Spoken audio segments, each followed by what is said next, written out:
Парите од поништениот солидарен данок се враќаат кај компаниите.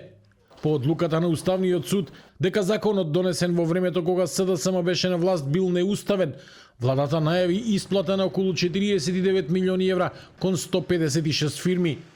Половина од сумата ќе ја добијат во март годинава, а остатокот во март следната година, најави денеска министерката за финансии Гордана Димитриевска-Кочовска, одговарајќи на пратеничко прашање.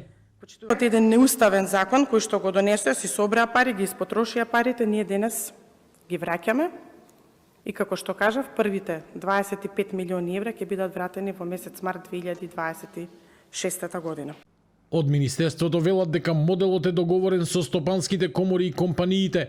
Формуларите се подготвени, а Управата за јавни приходи наскоро ќе ги објави за да почне постапката.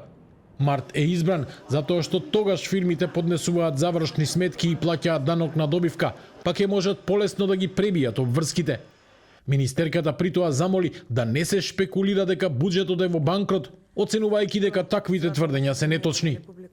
Ако буџетот има можност да ги сервисира сите обврски на време, ќе кажам повторно, и ако не воведуваме адхок решенија за дополнителен товар на приватниот сектор или на граѓаните, тоа повеќе од јасно покажува дека буџетот е во одлична кондиција. Точно е, се задолживме 1 милиарда за да раздолжиме.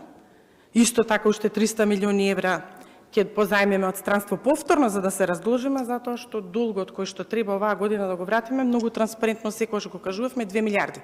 Законот за данок на солидарност беше донесен во 2023 година како еднократна мерка за компании со високи приходи, со цел да се соберат средства за справување со економската криза. По неговото поништување, државата сега има обврска да ги врати сите прибрани пари.